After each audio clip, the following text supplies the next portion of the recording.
सबसे पहला क्वेश्चन आपको बताऊंगा, when a process is moved from main memory to the secondary memory it is called।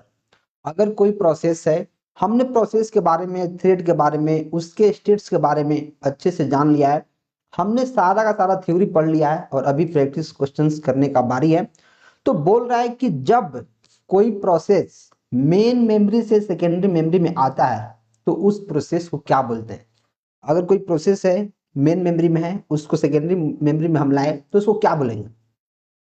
क्या उसको स्पूलिंग बोल देंगे, क्या उसको स्वैपिंग बोल देंगे, क्या उसको शेड्यूलिंग बोल देंगे, उसको क्या बोलेंगे। तो देखो, जो शेड्यूलिंग होता है वो क्या होता है, शेड्यूलिंग क्या होता है कि हम शेड्यूल करते हैं, मतलब जो सीपीयू शेड्यूलर होता है वो शेड्यूल करता है कि कौन सा प्रोसेस कब एग्जीक्यूट होगा, कब इसको सीपीयू के पास सेंड किया जाएगा। जो शेड्यूलर होता है वो 3 टाइप का होता है, लॉन्ग टर्म, शॉर्ट टर्म और मिडिल टर्म। इनके बारे में हमने काफी अच्छा से जान लिया है। तो शेड्यूलिंग होता है कि प्रोसेस कैसे जाएगा, कैसे उसको शेड्यूल करना है। तो क्या इसको बोल देंगे, नहीं इसको नहीं बोलेंगे। क्या स्पूलिंग होता है, स्पूलिंग, स्पूलिंग जो इनपुट आउटपुट ऑपरेशंस परफॉर्म होते हैं उसको बोलते हैं स्पूलिंग। तो उसमें तो मेन मेमोरी से सेकेंडरी मेमोरी में थोड़ी जा रहा है, ये तो इनपुट आउटपुट करता है, इसको काटो। जो प्रोसेस मेन मेमोरी से सेकेंडरी मेमोरी में जाता है उसको बोलते हैं स्वैपिंग, कि स्वैप हुआ है, पहले मेन मेमोरी में था अभी स्वैप होके सेकेंडरी मेमोरी में चला गया है, उसको क्या बोलते हैं, स्वैपिंग। तो इस केस में जो आंसर हमारा है वो बी के साथ जाएगा। अब देखो, जो स्पूलिंग है ये क्या होता है, इनपुट आउटपुट के लिए होता है, ठीक है, जैसे प्रिंटिंग हो गया। जो स्वैपिंग होता है ये होता है मेन मेमोरी से लेकर सेकेंडरी मेमोरी में या फिर बैक, जिसको मैनेज करता है मेमोरी एफिशिएंटली। और जो शेड्यूलिंग होता है उसके बारे में मैंने आपको बताया था, एक किस ऑर्डर में प्रोसेस एग्जीक्यूट होगा उसको डिसाइड करता है। तो आंसर क्या हो जाएगा, swapping. Next, which of the following is not a valid category of FAT with respect to file system. जो फैट फाइल सिस्टम है, मैंने आपको थ्योरी क्लास में फैट क्या होता है, क्यों होता है, कितने इसके टाइप्स होते हैं, किस फैट में कितना स्टोरेज होता है, इसके बारे में बताया हुआ है। तो अगर आप थ्योरी नहीं पढ़े हैं तो आपको हाईली रिकमेंड किया जाता है कि पहले थ्योरी पढ़ें तब यहाँ आए, ठीक है। बोला कौन सा फैट का वैलिड कैटेगरी नहीं है, नहीं है बोला है। क्या फैट 10 होता है, क्या 32 होता है, या 12 होता है, कौन होता है। तो मैंने आपको एक चीज बताया था कि जो फैट होता है मतलब file allocation table, file allocation table यह 3 टाइप का होता है, मतलब 3 ही फैट एग्जिस्ट करते हैं। कौन कौन, क्या फैट 10 होता है, क्या फैट 32 होता है, बिल्कुल, क्या 12 होता है, बिल्कुल, क्या फैट 10 होता है, नहीं होता है। तो कौन कौन से होते हैं उसके बारे में मैंने थ्योरी क्लास में बताया हुआ है, लेकिन फिर भी मैं आपको यहाँ बता देता हूँ। एक होता है फैट 12, एक होता है फैट 16 और एक होता है फैट 32। तो 12 और 32 तो यहाँ है, फैट 16 हमारा मिसिंग था, फैट 16 भी होता है। क्या होता है उसके बारे में थोड़ा जान लो, हालांकि मैंने सब पहले से आपको बढ़ाया हुआ है थ्योरी में। यह 12 बिट क्लस्टर एड्रेसिंग को यूज करता है, जैसे फ्लॉपी डिस्क में 16 है 16 बिट को करेगा और 32 है 32 बिट को करेगा। तो जो फैट है फाइल एलोकेशन टेबल, कई बार इसका डायरेक्ट फुल फॉर्म में पूछा जाता है कि फैट का फुल फॉर्म क्या है। तो आपको फैट का फुल फॉर्म पता होने चाहिए। और 3 इसके कैटेगरी हैं, फैट 12, फैट 16 और फैट 32। तीनों को क्या कर लेना है, याद, right. Next, physical memory is broken into fixed size blocks, उसको क्या बोलते हैं। तो देखो, मैंने आपको थ्योरी में बहुत भयंकर तरीके से पढ़ाया हुआ है कि जो फिजिकल मेमोरी होता है या फिर मेन मेमोरी होता है, अगर उसको, जो फिजिकल मेमोरी हुआ या फिर मेन मेमोरी, दोनों बात सेम है, फिजिकल मेमोरी बोलो या फिर मेन मेमोरी बोलो, अगर इसको हम लोग फिक्स साइज ब्लॉक में डिवाइड करते हैं तो उसको क्या बोलते हैं, फ्रेम्स, फ्रेम्स बोलते हैं। अगर लॉजिकल मेमोरी को या फिर वर्चुअल मेमोरी को या फिर सेकेंडरी मेमोरी को, अगर मैं यहां लिखने की कोशिश करूं, लॉजिकल मेमोरी, सेकेंडरी मेमोरी या फिर virtual memory, logical memory, secondary memory, virtual memory, अगर इनको फिक्स साइज ब्लॉक में बांटे, अगर इनको हम फिक्स साइज के ब्लॉक में बांटते हैं तो उसको क्या बोलते हैं, उसको बोलते हैं पेज। इसको क्या बोलेंगे, पेजेस, पेजेस बोलेंगे इसको। अगर लॉजिकल मेमोरी, सेकेंडरी मेमोरी या फिर वर्चुअल मेमोरी को फिक्स साइज ब्लॉक्स में बांटते हैं तो उसको बोलते हैं पेजेज। अगर मेन मेमोरी या फिर फिजिकल मेमोरी को बांटते हैं तो उसको बोलते हैं फ्रेम्स। इसको कर लेना, सीधे तौर पे याद करना है, सीधे तौर पे रखने की बात है। बैकिंग स्टोर क्या होता है सर? बैकिंग स्टोर होता है, इसको बोलते हैं सेकेंडरी मेमोरी। तो डायरेक्ट ऐसा क्वेश्चन आ जाएगा कि बैकिंग स्टोर का क्या मतलब है। बैकिंग स्टोर ये क्या है? सेकेंडरी मेमोरी को बैकिंग स्टोर बोलते हैं। अब देखो, जो बैकिंग स्टोर है वो सेकेंडरी मेमोरी को बोलते हैं, जैसे हार्ड डिस्क है वो सेकेंडरी मेमोरी है। इतना समझ में आ गया। Next, which of the following is the utility program that is used to bring the object code into memory for execution? बोला जो हमारे पास ऑब्जेक्ट कोड है, मतलब सोर्स कोड को जब हम ऑब्जेक्ट कोड में बदलते हैं, अगर मैं सोर्स कोड को देखो, अगर मैं सोर्स कोड को ऑब्जेक्ट कोड में बदलता हूं, ऑब्जेक्ट कोड में, तो किसका काम है? ये है कंपाइलर का काम। कंपाइलर कंपाइलर करता है। यहाँ बोला कि जो ऑब्जेक्ट कोड मतलब कंपाइलर द्वारा चेंज हो गया है, सोर्स कोड को ऑब्जेक्ट कोड में बदल दिया गया है और फिर उसको मेमोरी में लाया गया है एग्जीक्यूशन के लिए, एग्जीक्यूट कराने के लिए, तो उसके लिए जिम्मेवार कौन है? क्या एक्सट्रैक्टर है। तो जैसे इसका नेम सजेस्ट कर रहा है, एक्सट्रैक्टर मतलब फाइल्स और फोल्डर को एक्सट्रैक्ट करने में हेल्प करता है। जैसे अगर आपके पास कोई जिप फाइल है, कोई कंप्रेस्ड फाइल है, तो आप डायरेक्टली उसको नहीं देख पाते हो, आप क्या करते हो? राइट क्लिक करके एक्सट्रैक्ट ऑल, आप एक्सट्रैक्ट करते हो, फिर उसमें जो इंडिविजुअल फाइल्स हैं उसको आप काफी आसानी से एक्सेस कर पाते हो। ये तो नहीं होगा, क्या फेचर हो जाएगा? फेचर मतलब फेच करना। तो फेचर तो कोई यूटिलिटी प्रोग्राम है ही नहीं, ये तो कंफ्यूजन के लिए है, इसको तुरंत काटना पड़ेगा। आंसर क्या होता है? लोडर। लोडर क्या करता है? ये मेमोरी में लाता है, मतलब लोड करता है। अगर मेमोरी में कोई चीज आ रहा है तो इनडायरेक्टली लोड हो रहा है, लोड हो रहा है तब उस पे जाके एग्जीक्यूशन होगा। तो आंसर क्या हो जाता है? Loader. Next, logical memory is broken into blocks of the same size. मैंने आपको बताया था कि अगर फिजिकल मेमोरी हो रहा है तो बोलते हैं फ्रेम्स, अगर लॉजिकल मेमोरी हो रहा है, सेकेंडरी मेमोरी हो रहा है, वर्चुअल मेमोरी हो रहा है, तो क्या बोलेंगे उसको? उसको बोलेंगे पेजेज। और बैकिंग स्टोर के बारे में मैंने आपको बताया हुआ है, ये आपको पता है। Next, every address generated by the CPU is divided into two parts. They are, जो CPU होता है, जो एड्रेस को जनरेट करता है, उसको दो भाग में बांटते हैं। उसको क्या बोलते हैं? अगर CPU जो एड्रेस को बनाता है उसको क्या बोलते हैं? क्या फ्रेम बिट बोल देंगे और पेज नंबर? पेज नंबर तो होता है एक, फ्रेम बिट नहीं होता है। क्या पेज नंबर बोल देंगे? बिल्कुल। क्या पेज ऑफसेट बोल देंगे? बिल्कुल ये होता है। क्या पेज ऑफसेट बोल देंगे? बिल्कुल। क्या फ्रेम बिट बोलेंगे? नहीं, फ्रेम बिट नहीं होता है। पेज नंबर और ऑफसेट होता है, इसको एक बार समझते हैं। तो देखो, जो पेज नंबर होता है इसका मतलब है use to index page table and find the corresponding frame number. जो पेज नंबर है, जो पेज टेबल के इंडेक्स के लिए हेल्प होता है, और फ्रेम नंबर उसके कोरस्पॉन्डिंग फाइंड आउट हम कर सकते हैं। जो पेज ऑफसेट होता है वो क्या करता है? एग्जैक्ट लोकेशन दिखाता है किसी पेज में। अगर किसी पेज में हमें एग्जैक्ट लोकेशन चाहिए कि कहाँ है, उस पेज में एड्रेस कहाँ है, तो वो दिखाएगा पेज ऑफसेट। तो इसको कर लेना है याद। जो सीपीयू होता है वो पेज नंबर और page offset, page number page offset, page number page offset में जो एड्रेस होता है उसको डिवाइड करता है। राइट, तो आंसर क्या हो जाएगा? आंसर हो जाएगा बबुआ B. Right. Next, with paging there is no dash fragmentation. अगर पेजिंग से कौन सा फ्रेगमेंटेशन नहीं होगा? देखो, जो पेजिंग होता है, पेजिंग वो करता है इंटरनल इंटरनल फ्रेगमेंटेशन का कारण है। पेजिंग में इंटरनल फ्रेगमेंटेशन हो सकता है।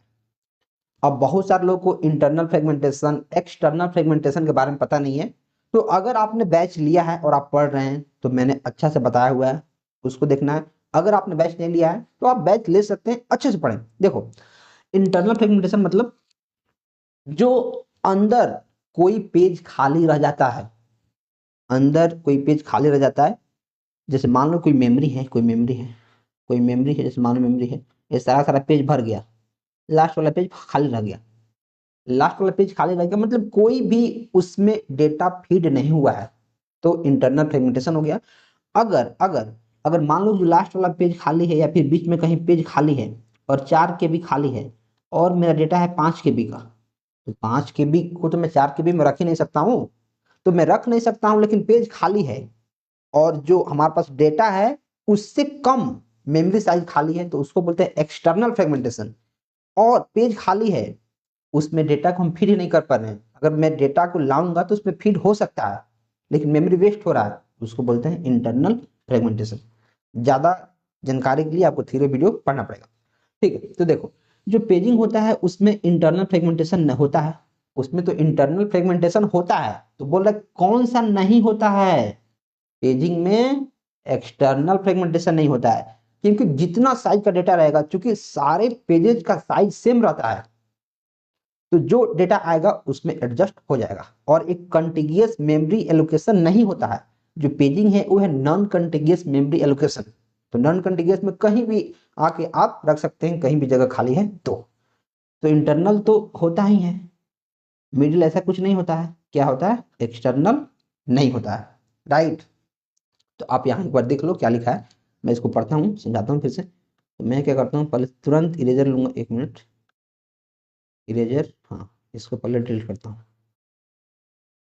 तब जाके चीजें समझ में आएंगी। हाँ देखो, जो पेजिंग होता है, memory divided into fix size frame, ठीक है, process are divided into fix size pages, ठीक है, any page can be placed in any free frame, जहां जगह मिल गया, क्योंकि नॉन कंटिगियस है, मैंने आपको बताया था नॉन कंटिगियस मतलब इसमें लगातार एडजेसेंट जो मेमोरी होती है उसकी रिक्वायरमेंट नहीं होती है, जगह खाली होना चाहिए कहीं भी, प्रोसेस उसको पकड़ ले, because pages do not need to be contiguous, ठीक है, external fragmentation does not occur, इसलिए इसमें एक्सटर्नल फ्रेगमेंटेशन नहीं होता है, इसमें क्या होता है, internal fragmentation, right.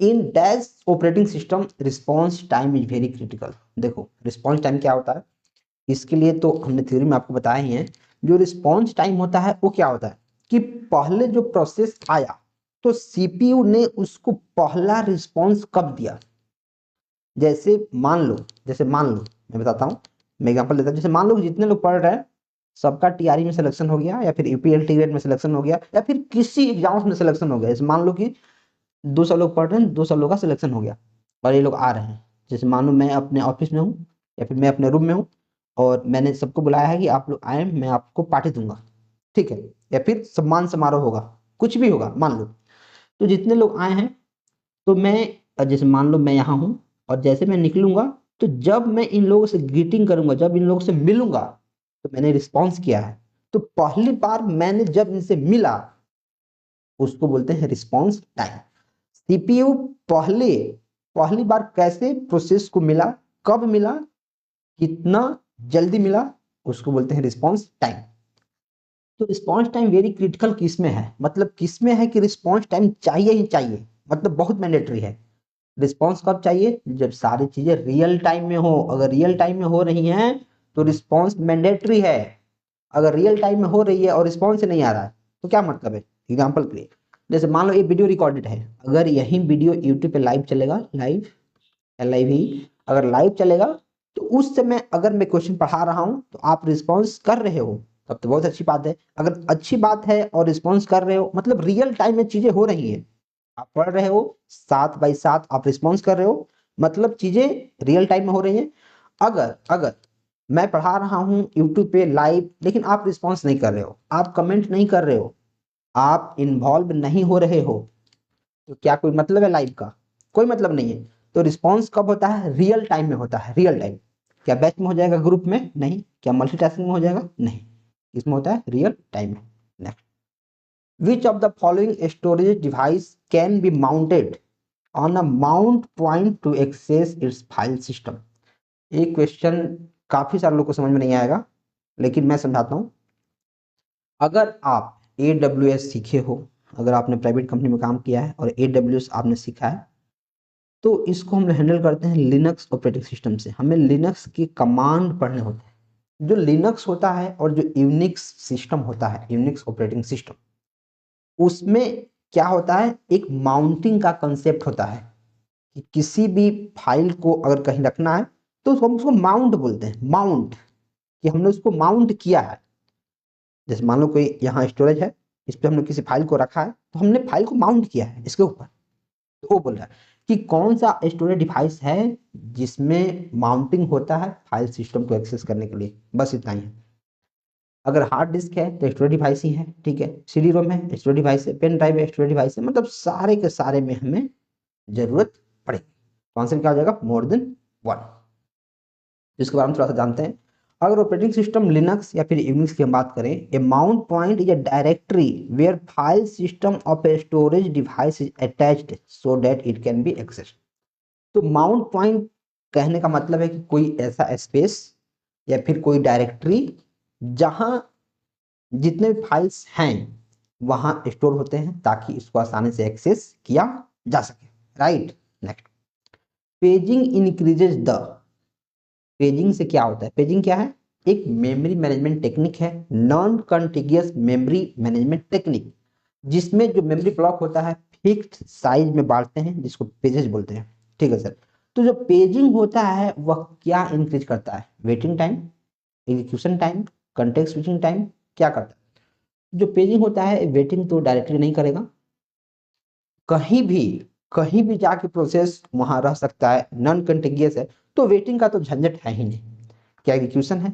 Execution time को बढ़ाता है। जब वेटिंग नहीं है तो एग्जीक्यूशन टाइम को बढ़ाएगा कहां से? गलत। कंटेक्स्ट स्विच को क्या करता है? बढ़ा देता है। कंटेक्स्ट स्विच क्या होता है? जब प्रोसेस एक ऑर्डर से दूसरे ऑर्डर में जाता है तो उसको बोलते हैं कंटेक्स्ट स्विच। इसके बारे में एक बार देखो। Paging increase context switch time because page tables and memory mapping must be updated during a switch. जब मेन मेमोरी से सेकेंडरी मेमोरी में या सेकेंडरी मेमोरी से मेन मेमोरी जाता है प्रोसेस, तो उसको स्विच कर रहा है तो उसके टाइम को बढ़ा देता है, राइट। पेजिंग क्या होता है? कंटेक्स्ट स्विच टाइम को बढ़ाता है। आप इसके अभी डिस्क्रिप्शन पढ़ सकते हो, हालांकि इसकी जरूरत नहीं है, ये सिंपल है, चाहे तो इसको पढ़ सकते हो। तो इसके लिए हमने एक काफी स्ट्रक्चर्ड कोर्स डिजाइन किया है जिसमें आपको कंप्लीट सिलेबस का थ्योरी प्लस जो पीवाईक्यूज अभी तक है, इसके पहले जो एग्जाम्स हुए हैं या फिर उस लेवल के जो एग्जाम्स हैं उसका पीवाईक्यूज, 45 सेक्शनल मॉक, एक एक सब्जेक्ट का आपको मॉक टेस्ट देखने को मिलेगा, 15 फुल मॉक टेस्ट। आप फुल मॉक टेस्ट दे पाएंगे कि आपने जो सिलेबस पढ़ा है उससे चीजें आपसे सॉल्व हो रही है कि नहीं।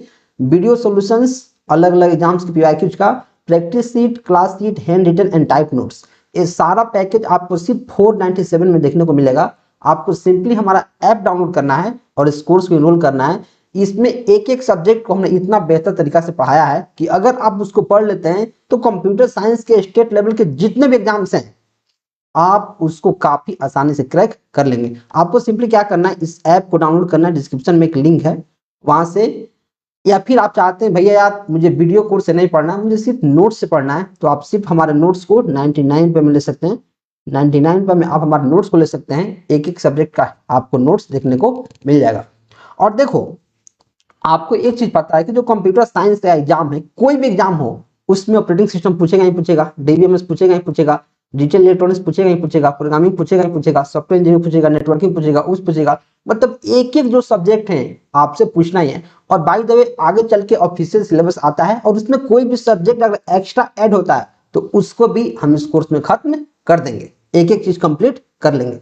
आपको सिंपली क्या करना है, इस चैनल को अभी कभी सब्सक्राइब कर लेना है, क्योंकि चैनल आपका काफी ज्यादा हेल्प करेगा अपकमिंग किसी भी कंप्यूटर साइंस के एग्जाम्स के लिए। तो आप जाएं, ऐप को डाउनलोड करें और वहां कोर्स को आप इनरोल कर सकते हैं, अच्छे से पढ़ना शुरू कर सकते हैं, क्योंकि अब नोटिफिकेशन आ गया है, फॉर्म भरना शुरू हो गया है, तो अभी पढ़ाई जरूरी है।